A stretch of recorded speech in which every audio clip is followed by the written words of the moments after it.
Thank you everyone for joining in.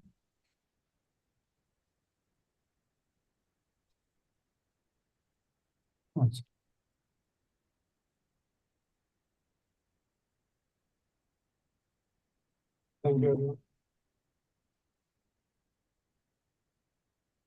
I think we should close the door, or at least this door or something. Hare Krishna. Hare Krishna. Thank you everyone for joining in this evening. I will be starting our discussion now. So as we have been discussing the series 5 jewels from Bhagavad Gita. So let's get started with the prayers. Today we have a very important verse to discuss. So please join me in chanting. I can share my screen. Once.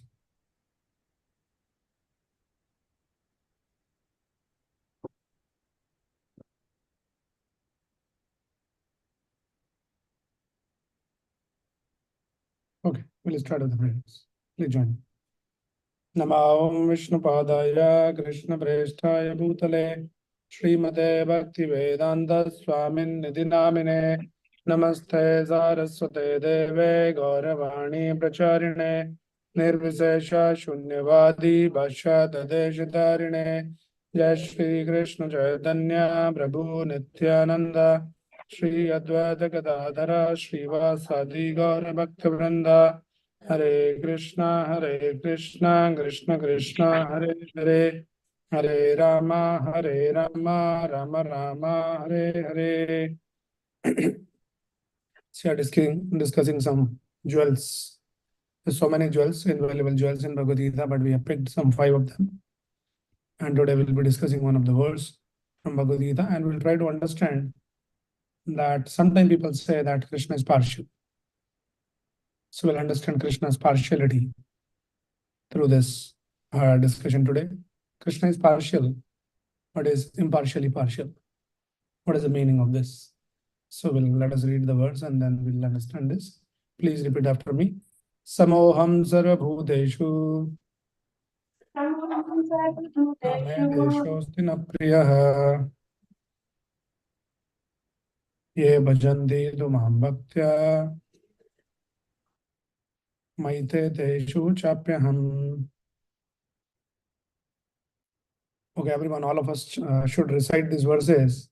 We should understand that what is the significance of reciting these verses. Like we chant Krishna's name, we chant Hare Krishna mantra. So similarly, these verses of Bhagavad Gita, they directly comes from the lotus mouth of Krishna only. So they're not different from Krishna. Krishna's words, they are as potential as Krishna himself. So that is why there's a lot of significance of reciting words. That is one. Another reason for reciting the verses is we get familiarized with the meaning. If you carefully and attentively try to hear and read, then you start getting the sense that what is the meaning of this verse. And also by recitation, that is the simplest way to learn the verses. Many times, sometimes people comes and they ask that I want to learn Bhagavad Gita verses. How to learn that? So people sit and try to mug up and all of that. That also can work for some people. But the easiest way to learn these verses is you just keep reciting them. And just by hearing only, you learn the verse. That is the way, like you see many, people, in some group settings, they go and all of us, like all of them, they together, they go and recite the verses. And you keep doing daily. And in few days, you realize that you know the whole chapter, and just matter of few months, you know the entire Bhagavad Gita. And there are people like that. They kind of by heart all the 700 verses and they just keep reciting. That's the way. So everything has its own significance. We can do that much, and we are not focusing on that way also, but at least few times we should recite. So when we recite, we try to recite loudly and together, just to get the feel of the words. Because maybe just 1 or 2 times we'll recite that. And this is 9.29. I think it should be visible. Oh, it is my screen is not visible here. Interesting. I don't know why it is not visible. Okay. No, it is not coming here. There's something wrong. Can you just check that? It should be the Zoom thing should be shared there. I didn't realize that it is not visible. Go to Alt tab. Yeah. Not as visible. Yeah. Okay. Okay. Please repeat. Samoham sarvabhuteshu name deshosti na priyaha ye bhajanti tu mam bhaktya mai te teshu chapyaham. Samoham sarvabhuteshu name deshosti na priyaha ye bhajanti tu mam bhaktya mai te teshu chapyaham. In the translation, I'll read. It is given by Srila Prabhupada. Translation: I envy no one, nor am I partial to anyone. I'm equal to all. So this is a very interesting verse. There are 4 lines. In 2 lines, Krishna says something, and next 2 lines sounds like Krishna is contradicting his own statement. So what he's saying is, Samoham, I am equal. Samoham. Sarvabhuteshu. To all the living entities, I am equal. Name dvesho. Dvesh means hate. So he's saying, Name dvesh. I don't hate anyone. Asti na priyaha. Nor anybody is dear to me. In a sense, like I favor someone especially. So I don't hate, I don't favor anyone. I'm equal to everyone. Right? This is two lines. Then Krishna is saying, Ye bhajanti tu mam bhaktya. Ye, those, bhajanti, those who worships me, those who chants my name, those who are my devotees, mam bhaktya, maite teshu chapyaham. To them, they're a friend, and then I'm also friend to them. So what is saying? I envy no one, nor am I partial to anyone. I'm equal to all. But whoever renders service unto me in devotion is a friend, is in me, and I'm also a friend to him. Now, how do we understand that? He's saying I'm equal to everyone. But those who are my devotees, they're my friends. Sounds like, those who are your devotees, they're only your friends. Others, you're not making friends. So it sounds like he's partial. Right? That is where the question comes.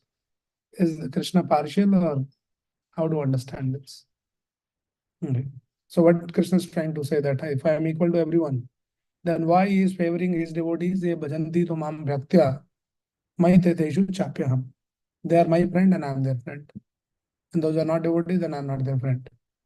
So it is a little favoritism or some kind of partiality. And that is what we'll try to understand. That if Krishna is equal, then what is the meaning of Krishna being equal to everyone? How to understand his equality? Okay, we'll just read a few lines of the purport and then we'll start our discussion. Prabhupada writes here, one may question here that if Krishna is equal to everyone and no one is his special friend, then why does he take a special interest in the devotees who are always engaged in a transcendental service? But this is not discrimination, it is natural. Any man in this material world may be very charitably disposed, yet he has a special interest in his own children.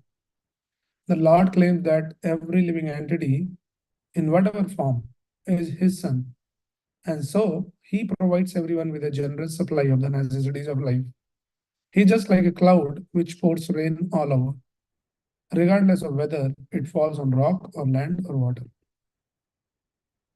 But for his devotees, he gives specific attention. Such devotees are mentioned here. They're always in Krishna consciousness. And therefore, they're always transcendentally situated in Krishna. The very phrase Krishna consciousness suggests that those who are in such consciousness are living transcendentally situated in him. The Lord says here distinctly, Maite, they are in me. Naturally, as a result, the Lord is also in them. This is reciprocal. This also explains the words Ye yatha mam prapadyante tam tathaiva bhajamyaham. Whoever surrenders unto me, proportionately I take care of him. This transcendental reciprocation exists because both the Lord and the devotee are conscious. When a diamond is set in a golden ring, it looks very nice. And gold is glorified, and at the same time, a diamond is glorified. The Lord and the living entity eternally glitter. And when a living entity becomes inclined to the service of the Supreme Lord, he looks like gold. The Lord is a diamond, and so this combination is very nice. Living entity in a pure state are called devotees. The Supreme Lord becomes the devotee of his devotees. If a reciprocal relationship is not present between the devotee and the Lord, then there is no personalist philosophy. In the impersonal philosophy, there is no reciprocation between the Supreme and the living entity. But in the personalist philosophy, there is. It's very beautiful purport, and Prabhupada made a lot of points here. So we have to understand it carefully. So what Krishna is saying here, Samoham sarvabhuteshu name deshosti na priya. I'm equal to everyone. I'm not partial. But to my devotees, they are my friend and they are in me and I am in them. How do you understand Krishna's equality? So we should very carefully understand this equality means what. For example, a mother, she have got two sons. One is a young boy and one is little elderly. So mother is trying to train both the sons. So the younger, the smaller son, how is she training when he eats? Mother want to make sure that he should be trained well when he eat, nothing should spill. That is the training. That while eating, he should not spill the food. To the elder son, also she want to train that food should not spill, but not while eating, while cooking. She's training both of them. One is for eating, one is for cooking. But both of them should not spill the food, right? So her intention is that they should grow, they should become mature. But now her treatment is when the small child eats nicely without spilling, mother will appreciate. So nice, you're so intelligent, you're so smart. But if the same thing, the elder child, he does that, he eat the food without spilling. There's no words of appreciation comes. Sounds like mother has been partial to the young child, right? But is that the partiality? It is, or it is equality? Technically, no, but effectively, yes. Technically, she's not being equal. She's not appreciating for the same thing. But effective is she want to appreciate for them to grow. You know. So that is the understanding here. So we should understand that when Lord treats different people differently, devotees or non-devotees, and so many things we see here, we should understand what is the status, where is the state of what level that person is. So somebody is very childlike, then Lord can reciprocate in a different way. One who's advanced devotee, then Lord's reciprocation may be completely different. For a non-devotee, Lord might treat differently. But for a pure devotee, Lord can personally come and do something. So this equality does not mean equal treatment, but equal intention. That is how we should understand. Like say a person who is sick goes to the hospital, right? Then doctor, like say two people are there. So one person, doctor writes some medicine. They say you take some pills, few days, and you'll be all set. Another person, doctor puts some injection, which is like poking the body, and then it might be more painful. Somebody said this doctor is very partial. To one person, he gave some sweet pills, nicely he's eating, and he's also getting cure. And to me, he's just poking every day, putting some injection. So we should understand effectively, no, sorry, intention, like technically you see there's a difference, but effectively it is same. What is the intention? Intention is to cure the person.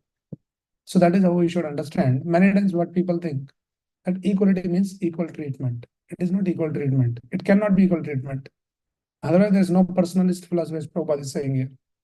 It depends on what is the level of the person, what kind of treatment he needs. Somebody who is in a very severe situation, he might need immediate operation or some injection or something like that, and which is comparatively more painful process to treat. But other person who is just little sick and some symptoms, right? And they say that, okay, do some little restrictions on food and something like that, and you'll be all set. So this partiality, Krishna's partiality should be understood carefully. So here, Krishna is actually making a very, endearing declaration, which Krishna doesn't make in Bhagavad Gita anywhere, not very often, you know. Uh, so he's saying, Maite. Maite means I am in them. It is like very personal. Somebody who's my devotee, I am in them, and they are in me. Right? Te teshi chapyaham. So Krishna doesn't talk too much, this kind of very intimate endearments like this. So there is a reason. So in the two lines, Krishna is like a judge. What is saying? Name deshosti nama priya. Judge is like neutral. Judge has to be neutral. Anybody comes, I say, no, I doesn't hate this person, I doesn't love this person. You just put forth your case, and then I'll decide. So there's no special favor. So Lord is not playing any favor to anyone. Right? Lord is like a judge in first two lines. But Lord is not only a judge, but the Lord is, along with the judge, he's a father also. So that element also comes. Lord is a loving, caring father. So both the aspects of the Lord has been explained, like somebody's father is like a judge. So when you are in a court, he will treat you differently. There he doesn't say he is my son, so case will be differently treated. And there he has to act like a judge. But at home, he can counsel personally, he can help him, how to come out from some problem like that. So Lord does plays both the roles, right? So Lord is not partial, as Prabhupada says, he is reciprocal. That is how we should understand. Whenever we see any partiality or any difference, it is not Lord's partiality, it is reciprocity. Otherwise, there's no point. There's no personal relation then. It will be like a stone. You take a stone, you go and, pour some water on the stone, or you take one hammer and hit the stone. It doesn't reciprocate. It remains neutral only. So Lord is also like that somebody is coming, chanting my name, doing so much seva, sacrificing so many things for me. I am same, I am equal. And somebody who's like, cursing the Lord, using all kind of bad words. Where is God? No God, something like that. Atheistic people. And Lord says, I'm equal to you. So equal means not equal treatment. It is equal reciprocation based on to what degree you surrender to the Lord will reciprocate. So that is how we should understand. So Lord has been partial here, but Lord is impartially partial.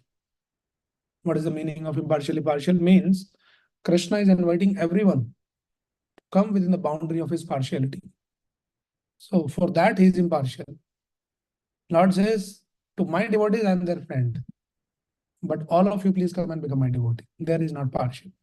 He's not putting any condition that you can become my devotee, but you cannot. You are not qualified.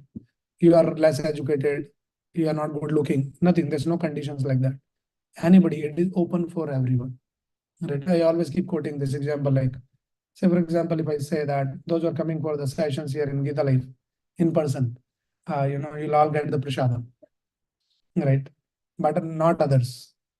So somebody might say that Guruji, you are becoming partial. You should treat everyone equally.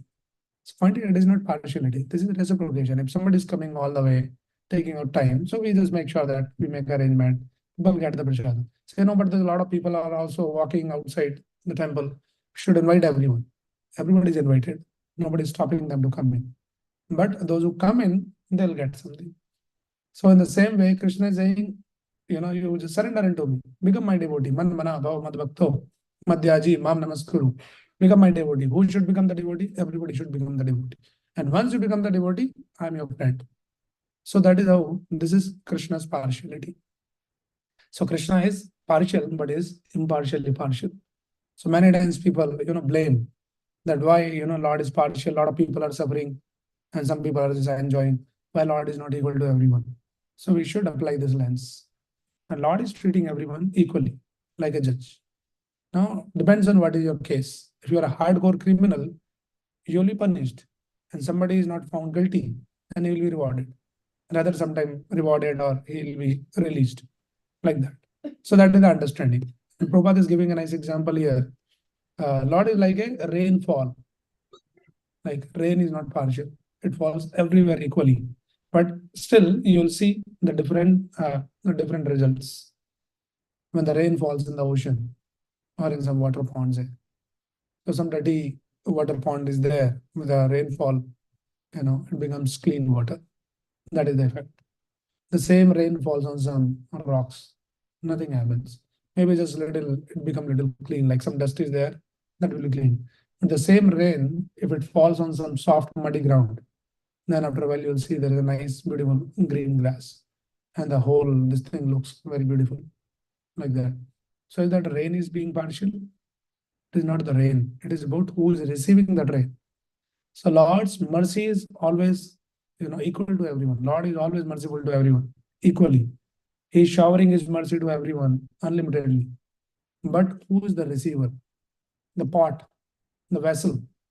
The rain is, falling, and then you put the vessel upside down, and nothing gets collected there. But the vessel is open, then you'll collect a lot of water, right? So similarly, Krishna is showering a lot of mercy, a lot of blessing through so many ways. Krishna came personally, spoke Bhagavad Gita, sending his devotees, pure devotees represented like Prabhupada. And then Prabhupada set up a system where, this uh, very extensive program for sharing this wisdom, helping the people is going on. It's like a rain falling. But if somebody is like upside down vessel, no mercy is received. Right? Who will receive the mercy? Those who are open to receive the mercy. So that is how we should understand, and that is the meaning of this verse. So Prabhupada is writing here in the purport one of the statement says, but this is not discrimination; it is natural. Any man in this material world may be very charitably disposed, yet he has a special interest in his own children. So it is natural. It is not some kind of partiality or discrimination.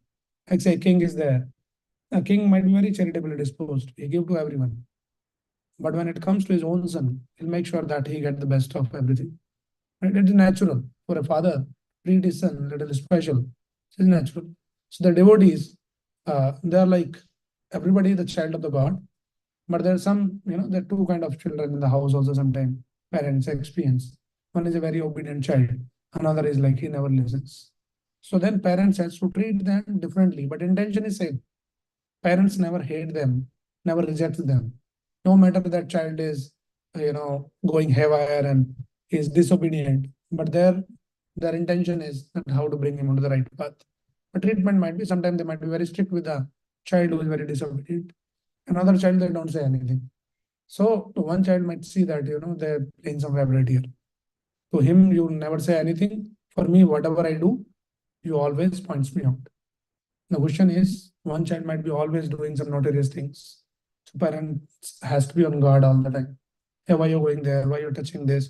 Sit here, come here, and like that. So that is how we should understand here. So it is very, very natural. Prabhupada tells one this story in this connection. One time this one king was there, and then with his minister, the discussion was going on. The same discussion what we are having today. So he was saying, no, no, God is partial. I don't trust that God is equal and something like that. So this minister trying to explain in so many ways, but this king was not agreeing to that idea. So the minister understood that that is not the way to, convince him about this fact. The Lord is equal. So then king, after a few days, he arranged one picnic and he invited the king also. He says, King, that I want to take you to some special place, very beautiful, in the nature will go. But I want you with your family. All of you should come and we go in a boat and with all your entourage, all your soldiers and all of that, you will be fully guarded. Let us go. I want to show you something special. So king agreed somehow. So the king, one boat, the king, king's wife, and king's small child was sitting with the minister. And then a lot of boats are going around, like all the guards and all of them, they're going in the water. In some lake they had to cross. And suddenly when they were in the middle of the water, somewhere in the middle of that water body, lake, suddenly it was all planned by the minister. What he did something, he kind of pushed that small child into the water, in the midst of the water. And immediately, in a moment's notice, without, everybody was alarmed and alerted, and without everybody realized, king jumped into the water. to save the child.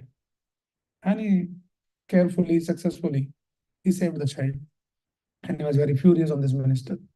So minister said that I have a question for you. Why did you jump into the water? You know that so many soldiers are there, so many expert swimmers are there, and all of them are there. They could have easily saved. Why did you personally jump into the water? Save the child. So then king got the answer that how Lord personally takes care of his devotees. And we have discussed that in the past also when we are doing this 6 promises of Krishna, where Krishna gives one of the promise for my devotee, Yogakshemam Vahamyaham, Ananyas Chintayanto Mam, Ye Jana Paripasade. Those who are my Ananya devotees, they have no other desire. To them, I personally carry what they lack and I preserve what they have. So that is Krishna's, promise there.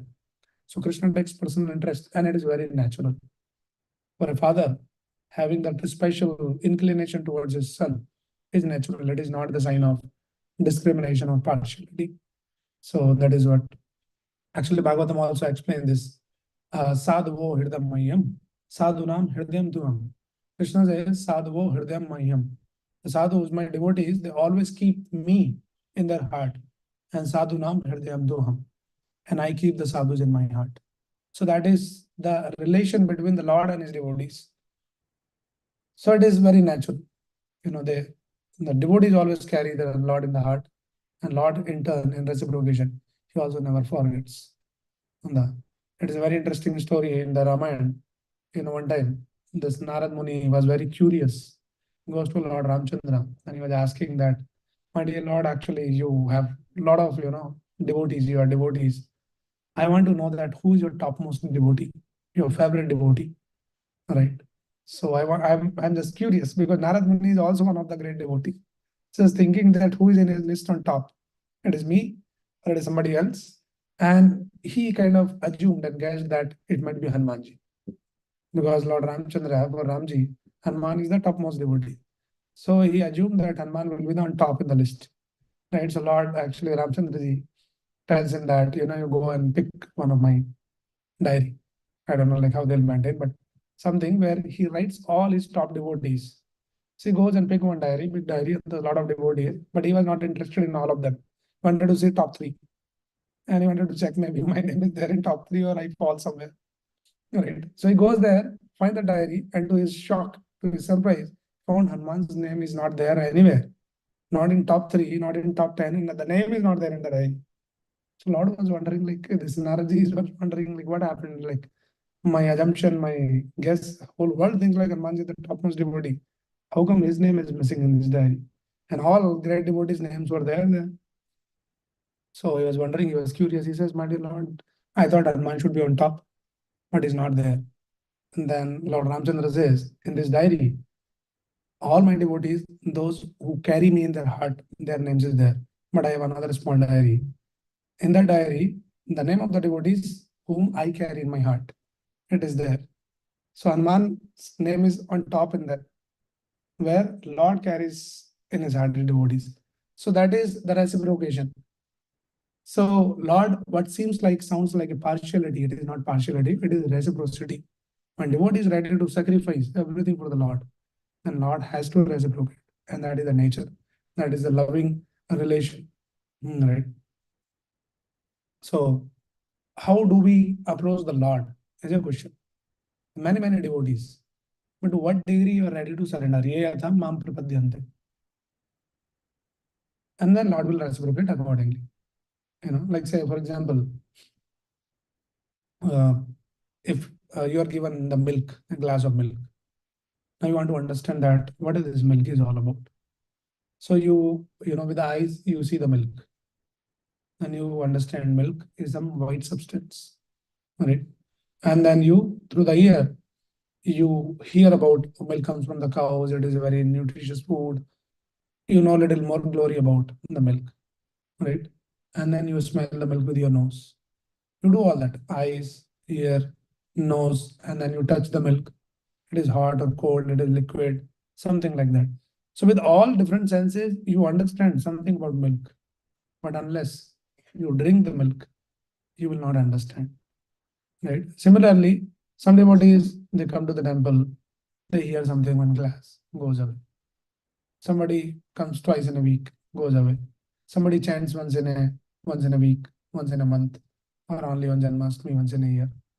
So there's some Shraddha is there, some faith is there, some devotion is there, but it will not be that intimate relation. They'll not understand the Lord fully.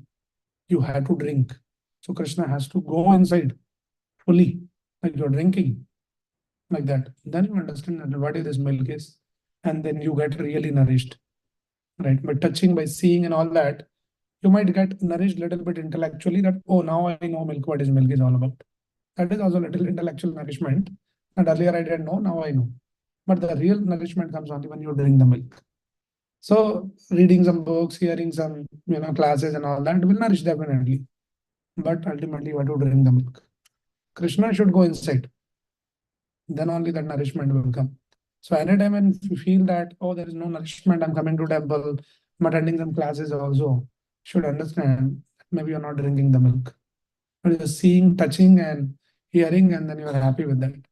There's a need to drink the milk. So that is what is the kind of bhakti which has been expected and suggested in Bhagavad Gita and the Bhagavatam.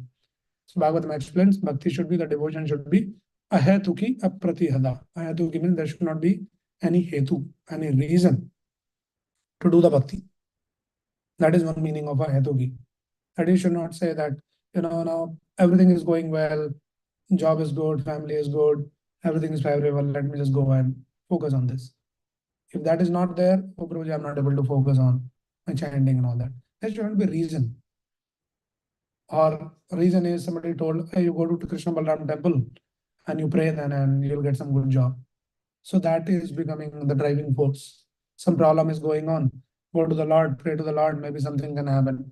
And that is how most of the people in this world, the religious people, all this karma kanda, people come, they'll put some coconut with some desires. They'll offer something, some fruits, some milk. Inside they pray, okay, Lord, I'm just offering something. I want something. There should not be reason for doing the bhakti and devotion like that. And another meaning of this ahetuki is there should not be any reason which stops you to do the bhakti. Oh, because my health is not good, that is why I'm not doing. Some problem is going on in office, some relations issues, something's too much is going on, we are dealing with some issues. You can handle all of that, but that should not become the reason for disrupting your bhakti. That is the meaning of ahetuki. And apratihata means uninterrupted devotional service. Should be consistent. Should be one day we are too high, too much in ecstasy. I chanted 16 rounds. Next day, mala is only missing. Where is your rounds? So it happens like, up and down and all of that. So in the beginning, it is all okay. But gradually we should understand that we should be very, very consistent, uninterrupted, unmotivated in devotional service. And when we come to that kind of bhakti, then we should expect lots of reciprocation like what has been explained in the scriptures. Otherwise, also Lord is reciprocating, but is reciprocating in a different way, not very personally. He's impersonally. Krishna is maintaining everyone. Krishna is maintaining even the atheistic people. Those who are only goal is those whose goal is how to deny the existence of the Lord. So they don't understand because they're ignorant people. They don't understand to establish that God does not exist. That intelligence is also coming from God only. I think where we are very intelligent. A person writes, some thousands of pages book establishing that there is no God. God does not exist. Without realizing that intelligence to write that book, those ideas, those concepts are also given by the God only, through intelligence. So that is how Lord is always reciprocating. But what kind of reciprocation you want, it depends on you. So if we don't see any very personal reciprocation, it's not that Lord is partial. We should not blame the Lord. Right. So like that example is when teacher is teaching in the class. So one student is the topper of the class with the same sessions and another one fails. So can you blame the teacher? You cannot blame the teacher. So that is how it is. So Lord is equal always. Right. It depends on that. One time Prabhupada was in a morning walk and they were close to the lake, and there were some ducks were there. Uh, Ducks were there, and then Prabhupada was throwing something, some food to them. So Prabhupada was giving more to one duck. So one devotee was there. He asked, Prabhupada, why you are giving more to this particular duck? He said, because this duck quacks more. So who asks more, you will get more. So if you ask Krishna, Krishna, I want you, I want you, I want you every day. Hare Krishna, Hare Krishna, Krishna Krishna, Hare Hare, Hare Ram, Hare Ram, Ram Ram, Hare. That is the call. And Lord, we want your service, we want your shelter. So very intentionally, very intensely, if you're asking the pure, heart, then you'll get more. You are very casual. If you want to give, otherwise it's okay, I'm cool. No problem. So Lord says, okay, I'll wait for you when you really want it. So that is what is called the Lord's reciprocation. So it is not partiality. Mm. Okay, and then Prabhupada writes here in the purport, when a diamond is set in a golden ring, it looks very nice. The gold is glorified, and at the same time, the diamond is glorified. The Lord and the living entity eternally glitter. And when a living entity becomes inclined to the service of the Supreme Lord, it looks like gold. The Lord is a diamond, and so this combination is very nice. So this is the relation of the Lord and his devotees, like a diamond ring. Diamond, it is stud in the gold. So both the combination, diamond itself is beautiful, and gold is also attractive. But when they come together in a combination, it becomes all the more very attractive. So devotee who is very fixed up in his devotional service, completely surrendered to the Lord, and that is what is the beauty of a devotee. People are so much, in this world about beauty. I should look attractive, should catch the attention, I should become famous. We should understand these ideas. What is the beauty? What the real beauty means? Beauty means our heart should be beautiful. People in this modern age, unfortunately, they're very beautiful physically. Bodily features are very beautiful, but their heart is black. Skin is very fair sometimes, or whatever, attractive. But heart is filled with all duplicity, enviousness, all kinds of this kind of vices, and that is not beauty. So a devotee is very beautiful because he's very pure in the heart. He doesn't have any duplicity. Only intention, only desire is to serve the Lord, and only desire is how we can connect more and more people in the service of the Lord, or to bring back. And that is what is the real beauty. What is the real fame? People want to become famous for some crazy things. People do nowadays so many crazy things, like YouTube. You will see a lot of videos. They're jumping from, you know, from some big mountains with some parachute, something paragliding, and I don't know what and all they keep doing. Like, just why? Because they want to catch the attention of the people. They make the reel something and jumping, and then it might go viral. Just momentary, this thing, they risk their life. But that is not fame. That is like, this kind of fame is very temporary and useless fame. What is the real fame? Undying fame is if we can be famous as a devotee. We don't try to become devotee because we want to become famous, but invariably devotee becomes famous. Today we talk about Prahlad Maharaj. Now go trace back the history when the Prahlad Maharaj came. It was millions of years ago. Do we talk about anybody else, the most famous person? He'll ask you, any of you here, that who was the most famous person 500 years back. None of us care. There might be some fellow, who cares? Right? Nobody cares. They put some photo, put some garland, and that also gone after a few years. That is not fame. The real fame is, the undying fame is, somebody is a devotee. Today we talk about Prahlad Maharaj, Dhruv Maharaj, Hanumanji, and so many, the Kunti Maharani, Pandavas. Why you are talking about them? They become eternally famous. So that is the fame. That is the beauty. Right? So one should aspire for all of that. And how can I become? And we come to that level, then Lord will reciprocate. So you want to become, within the close circle of the Lord, where He's saying this verse, Maite Teshu Chapyam, that I'm in them and they are in me. If you want that kind of reciprocation, then there's no free meal in the world. We had to take some austerity, some sacrifice, right? So as Ramayana also, Ramchandra says, Sakrat eva prapannoyam, tavasmiti sa achyate, abhayam sarvada tasmai dadami etat vritam mama. So there is one promise given by Lord Ramchandra. Dadami etat vratamama. This is my vrata. This is my promise I have taken. What is that? Sakrata eva prapannoyam. Anyone who comes and one time he says prapannoyam, I am surrendered to you, Lord. This one time you go and with your heart you say that, Lord, I am surrendered to you. Then he says, Abhayam Sarvadatasmai. To that devotee, I'll give Abhayam, fearlessness once for all. That is his promise. So we had to go and say that, Lord, I'm surrendered to you. I'm yours. That much we have to say. In the beginning, we can say theoretically. If it don't come from the heart, say that fake, fake, fake until you make. That is the way, right? But don't fake too much that you forget what to make. You make out something else only. So there's a principle. So initially, when we come to the temple, we pray to the Lord. You say, oh, it is like very superficial, very artificial. Nothing is coming from heart. We are chanting Hare Krishna, Hare Krishna. It's not coming from the heart. Somehow my tongue is vibrating, mind is just wandering around. But I'm just doing this. I don't know whether I should be continuing this or not. So there's no question of not continuing. We should continue. The process is that there's no other process. If we don't do that, what is the way out? Do we have any other better option or any solution? There's no solution. We keep chanting, we get purified, and by the chanting, we develop some feeling, some emotion, some devotion. It gives us. So we have to do. When we come to the Lord, we have to just raise our hand. That is how Chaitanya Mahaprabhu gave. He was chanting and with the raised hands. And that signifies that I'm surrendered. We think, no, why I should surrender?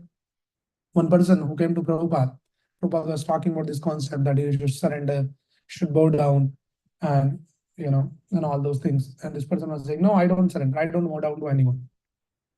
American, some young, say I don't bow down to, and I don't expect anyone to bow down. So why should I bow down? So Prabhupada says, if you don't bow down, you'll be forced to bow down when the death comes. We had to bow down. You learn that where is the right place to bow down.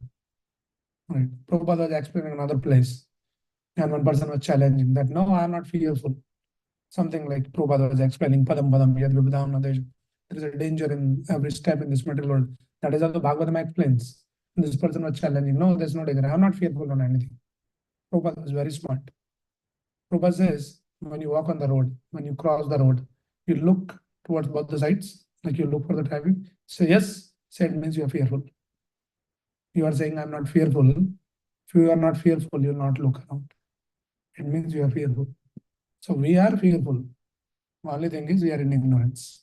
We don't realize. We think that we are well situated. Everything is going well. So much dependency on good job, good money, good bank balance, good family, and all of that. The Bhagavatam is like, the sword, a sharp sword, which cut the knots of all this ignorance. Bhagavatam says this Atmasenesu asaswapi. What we consider all this Atmasena, my family, my money, my connections, my relations, that will help me. We think this is my Sena, this is my army. They will protect me. But the reality is nobody can protect us. Only Lord can protect us. If Lord wish so. And that is the reality. It's a matter of how soon we realize these concepts. Soon we realize our life will be wonderful. And then that will bring you the fearlessness. Otherwise, there's no way to be fearless in this world. Everybody is constantly fearful in this material world. Right. And that is a shok, moha, bhaya, paya. So this shok means lamentation, moha means attachment, illusion, and bhaya means fear. These are the symptoms of this material world. Everybody is lamenting, illusioned, and then fearful. So how to come out from that is bhakti utpadyate pumsam shok moha bhaya. So when we start taking the process of bhakti, when we start surrendering to the Lord, become more and more dependent on the Lord, and all this shok moha bhaya, everything will go. Right? So we had to come to that level of, Lord, I'm yours, I'm surrendered to you. And then be very conscious and well aware that what I'm saying, all this I'm surrendered to you, it's very artificial. It may be natural also sometimes, very genuine also, but you should know that I'm faking, but that is the process. No problem, let me do that, in front of the Lord. And the Lord, by seeing our sincerity, might bless us with a genuinity in our heart. And okay, you're trying to say that you're doing lip service, but now you become surrendered to. The devotion might fall, can arise in our heart, and it will arise. There is a process. So that is how, and then we'll become very dear to the Lord. Ye bhajanti tu mam bhaktya maite teshu chapyaham. So these devotees has been explained in the Brahma Samhita. Who are these devotees? It says premanjana churita bhakti vilochanena santas sadav hridayeshu vilokayanti. These devotees whose eyes are anointed with love for God, then everywhere they see God only. Stavara jangama dekhe na dekhe tara murti. Whatever they see, they'll see only Krishna's Spurti. Everywhere they see Krishna only, because their eyes are anointed with, like, if you somebody puts on, say, the sunglasses, say some red color something. So everything looks red only, right? So similarly, if your eyes are anointed with love of God, then you see Krishna only everywhere. And we can practice those things. Krishna actually helps us. When you read Bhagavad Gita, read 7th chapter. So many things Krishna is explaining. He says, Raso ham apsu kontaya, prabhashmi sasishuryaho.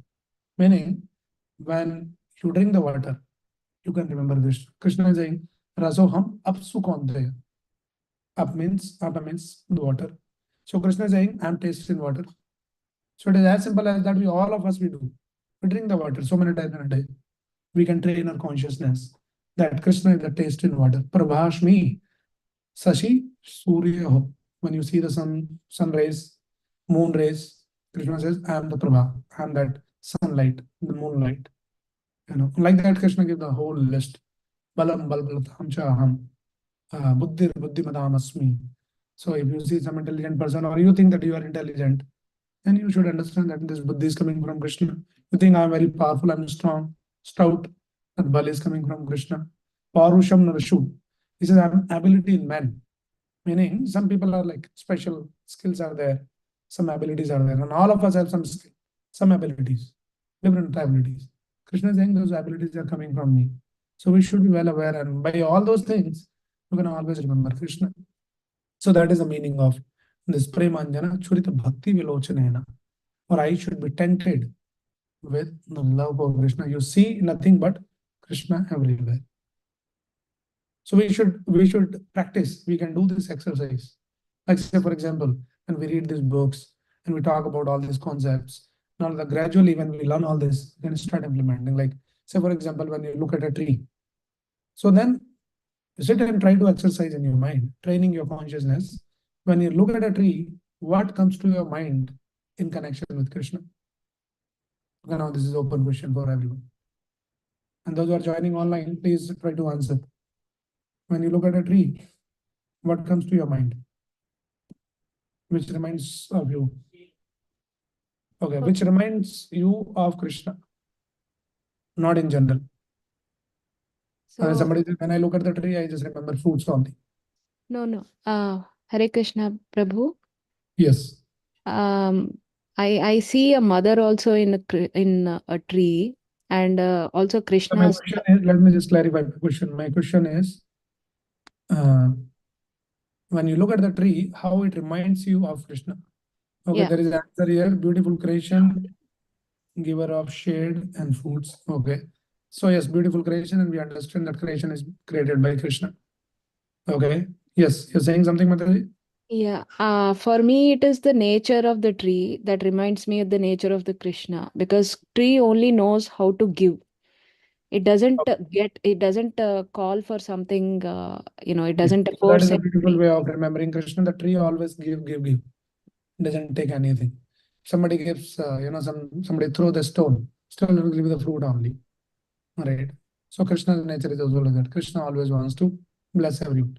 Somebody is abusing, he says, okay, no problem. So what else comes? Anybody?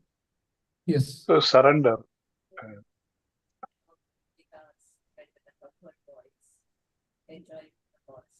Okay, so Krishna is dancing with the gopis in the forest and a lot of trees. Yes. Yes, that's a good one.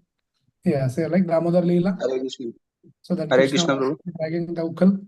So and the ukkal got stuck between the two trees. So just by looking at trees, you can remember Damodar Leela, like one of the Leela of Krishna. If somebody said Hare surrender, Krishna, Prabhu. Hare yes, Krishna. Yes, sir. Tolerance, Prabhu. yes, tolerance. As Chaitanya Mahaprabhu's instruction, Trinadapi Sunichena, Tarorapi Sahishnuna. So devotee should be tolerant like a tree. So when you look at the tree, and immediately you should remind, oh, I should become tolerant. I'm just so short-tempered. For everything I get agitated, but I am expected to become like a tree. Tree means there is a hot sun, or it is winter, chilling cold, or it is heavy rains, but tree stands still and continue to give the fruits. Nothing can shake. So similarly, the devotee should be like that. Whatever comes, it is some hot, waves are coming, or some chilling cold, or some rains. You should be fixed up in your bhakti. Nothing should be able to shake you. You just keep giving your seva to Krishna. So yes, that is a good one. Anything else comes to mind? Okay, I see Yeah, some. yeah, surrender, right? So like birds and all the animals who live on the tree, depend on the tree, they surrender to the tree, and the tree, like Krishna, takes care of them. All right. So that is also good one. Like some birds goes to the tree, they take the shelter, they can eat the fruit. Similarly, if we surrender to Krishna, Krishna will take care of everything. So that's the nice one. It's a look at Priyanka Mataji. She's saying, look at the tree. It reminds me a beautiful creation, Lord Krishna, stability and balance. Yes, like that. So there is another analogy is given in the scriptures in one of the Upanishads, Samane Vrakshe Purusho Nimagna. So there is analogy is given, like this body is compared to a tree, and this body and the tree, the two birds are sitting. One is soul and one is super soul, Atma and Paramatma. The soul is engaged in eating the fruit, and super soul is witnessing and waiting that when this bird, eating bird, turns toward me, then I'll guide. So that reminds of the tree. So like that we can go on. Like together you sit and I'm sure like many more ideas can come. So it is just one example I gave. Look at the tree. Look at the sun. What do you remember when you look at the sun? So as I quoted that Prabhashmi Sasishureyoho, that Krishna says that I am the sunlight, right? And Brahma Samhita says Yat Chakshu Savita Sakala Grahana. So Krishna says, Brahma Samhita explains, the sun is the eye of Krishna. So immediately when you look at the sun, and it depends on also, there's so many variations and varieties. It depends on who is the devotee. If somebody is Krishna's devotee, especially coming in this line, Brahma Samhita, then you immediately remember that sun is the eye of Krishna. Somebody is, say, the Lord Ramchandra's devotees. Then he can remember that Lord Ramchandra comes into the Surya Vamshi, right, in the dynasty of sun, and like that.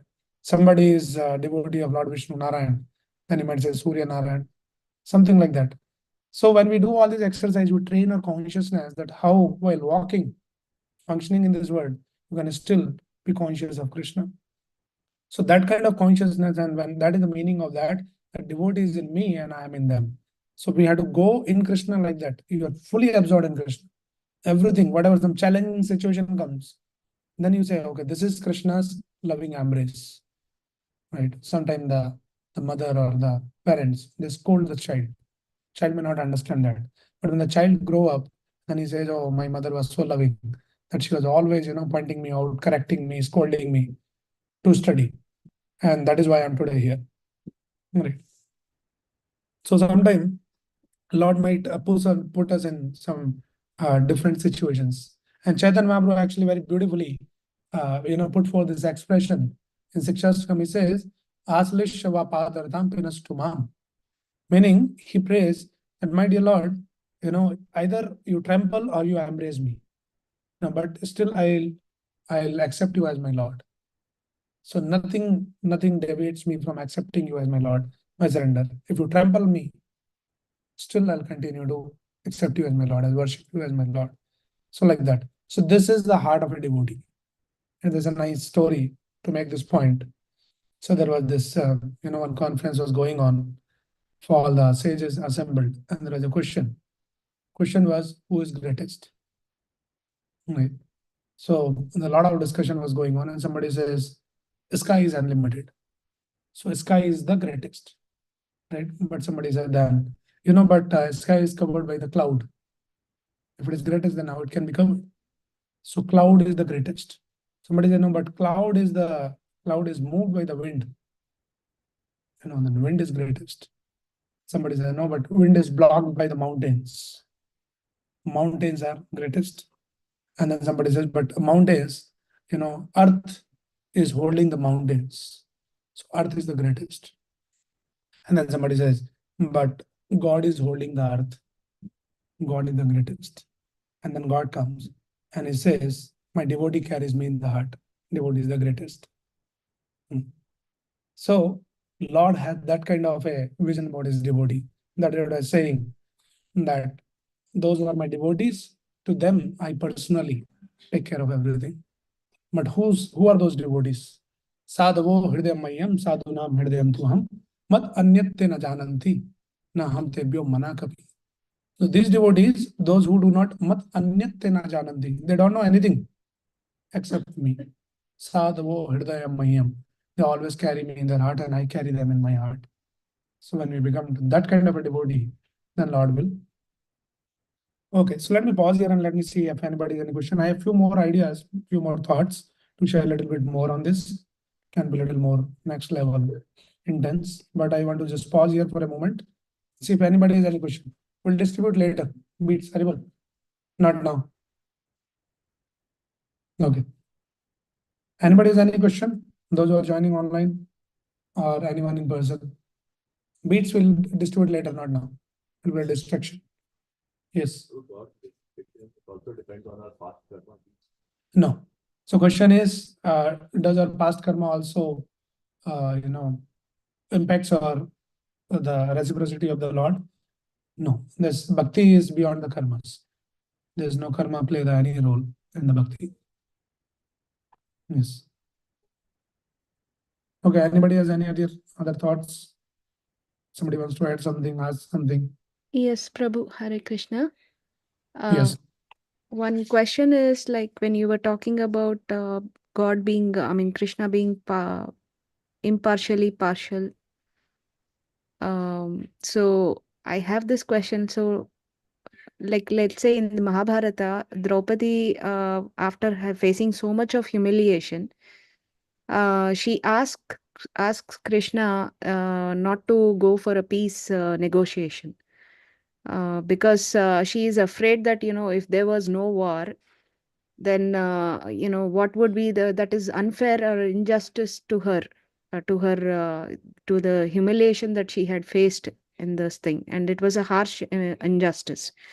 So let's say when Krishna says that peace is the topmost priority, yes, but let's just for assuming sake, if Dhritarashtra said no war, if he had opted for peace only that time, wouldn't it have been injustice to his own devotees?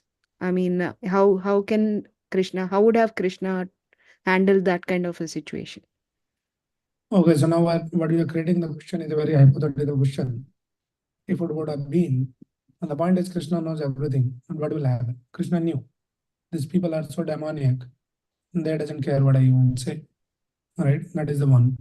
And I don't know the authenticity of that. Draupadi was feeling like if there is a peace, then there will be injustice for my humiliation. So I don't know what is the authenticity, but for the sake of discussion, say there is something like that. Krishna knew, and if there is a peace happens, actually Krishna tried. In fact, Pandavas also was kind of proposing that idea that why do unnecessarily get into the war, including the Bhima, who was always furious against Duryodhana.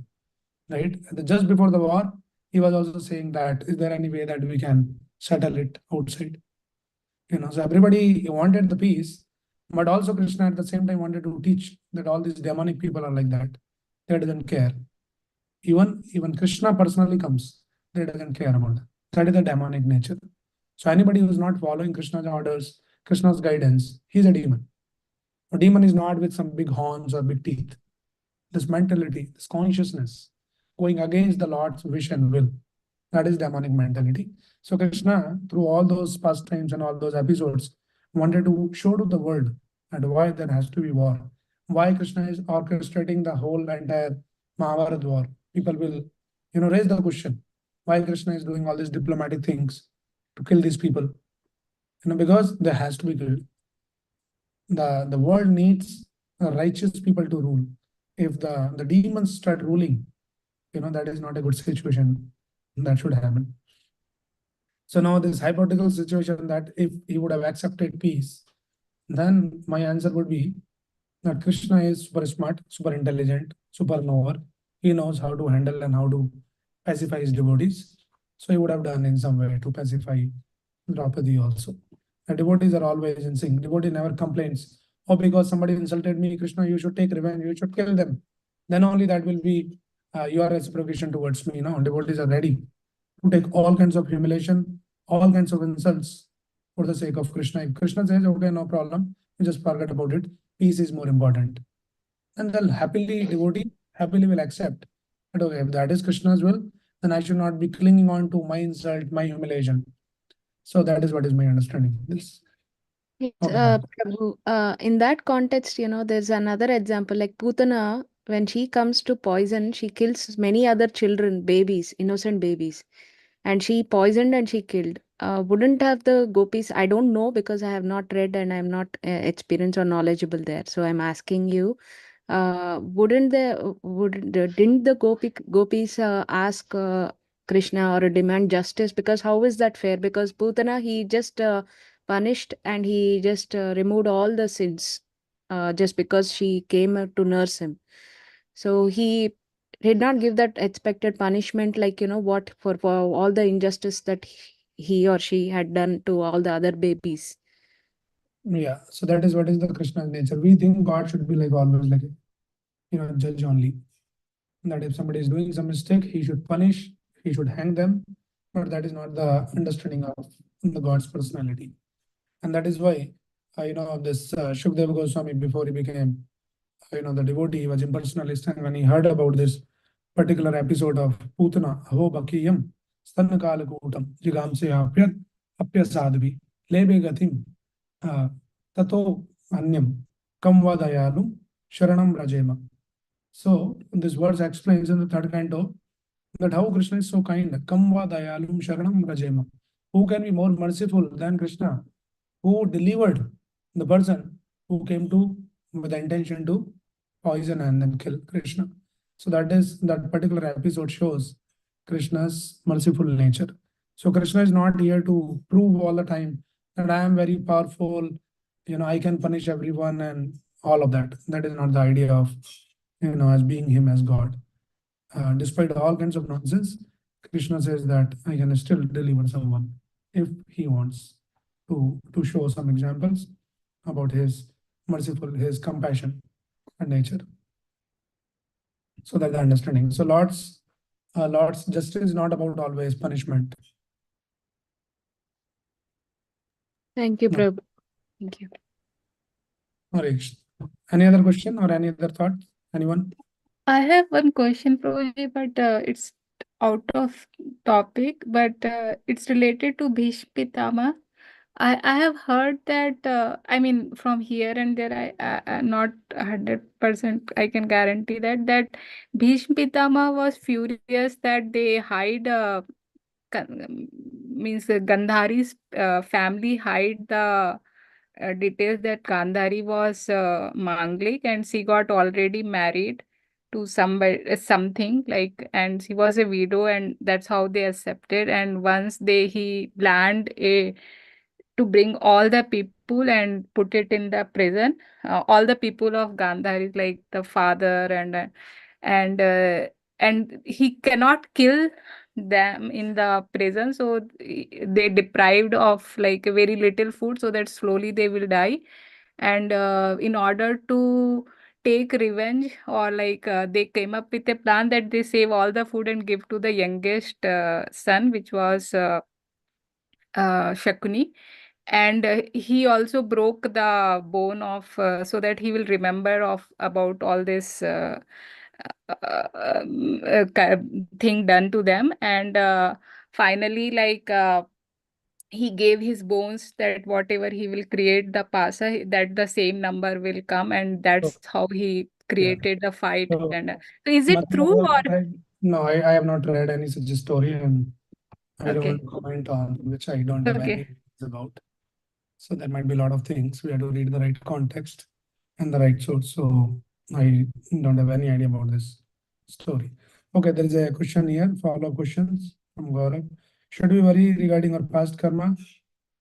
If yes or no, can our mistakes, failures in past life be rectified in this lifetime? And if we will experience mishappening, should we still blame our past karmas or its result of our deeds in this lifetimes?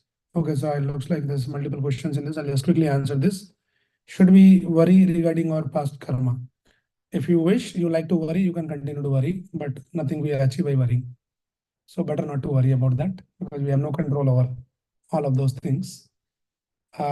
Related to bhakti, shall we really worry about my past karma will impact my bhakti? Answer is no. It doesn't depend on your past karma. Bhakti is completely independent from your whatever you've done. We have the examples of this Valmiki, who was a roadside, the looter. He became the first class devotee. And many such examples you'll find in the scriptures. So like that, there is a story of this Mrgari, who was a hunter, killing, and all of that. He became a first class devotee. So we might have been very sinful and so many past bad karmas. But once you decide that Krishna, I'm surrendered to you, then Krishna will take care. That's the whole idea. So our bhakti does not depend. We should not worry about our past karma. Yes. Another thing is there any possibility that we can become free from the past karma? Yes. So we have to understand and read the glories of the holy name. It is said that the glories of the holy name is such that the one name of Krishna is so powerful, which can wipe out the amount of our bad karma which we cannot commit in one life. That is the potency of one name of Krishna. If it is chanted purely, that is the condition. So immediately follow-up question will be why we are chanting so much, why we are not getting free. So that is why I mentioned that condition, that it should be chanted very purely. So this is our practice that we are chanting. One day we'll come to the level of chanting it purely. And then one name of Krishna can wipe out all the millions of lifetimes past karma, bad karma, good karma, whatever. All right. And then should we still blame our past karma or its result of our deeds? And there's no point of blaming. Instead of focusing on what is my karma, you should focus on what is your dharma. Now, in the past, whatever happened. You have no control, no access.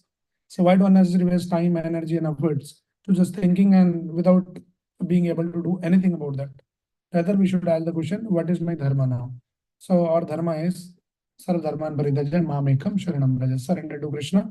You should rather ask the question instead of asking, oh, I'm going through this situation, the challenges. It is all because of my past karma. Asking these questions should ask, how can I become more advanced, more fixed up in bhakti? I would say that would be a better question and better approach. So there's no point of too much talking about the past. See, all this kind of concept of past karma and all of that has been given not to do the hair split analysis. What was your karma? Why? Because of this thing is coming. What would have been the past karma? We have no way to access that or to understand that. It is just to give the idea and to give the sense that we are held responsible for our karmas. So something we are going through, some bad things going, we understand that it is because of my past bad karma. So I should be more careful. All right. So like that. And then take the treatment. That is chanting Hare Krishna Mahamantra. Okay. So I think we'll pause here. We are already exceeding the time limit now. Anybody has more questions, you can put in the chat. And then we'll see if time permits, we can take more. But for now, let us chant one round of Hare Krishna Mantra. I had many more things to share, but I think we'll pause here. Okay. So yeah, somebody can distribute the beats now. In the meantime, let us start. Jai Shri Krishna Chaitanya Prabhu Nityananda Shri Advaita Gadadhara Srivasadi Gaura Bhakta Vrinda Hare Krishna Krishna Krishna Hare Hare Hare Ram Ram Ram Hare Hare Hare Krishna Krishna Krishna Hare Hare Hare Ram Ram Hare Hare Hare Krishna Krishna Hare Hare Hare Ram Ram Hare Hare Hare Krishna Krishna Krishna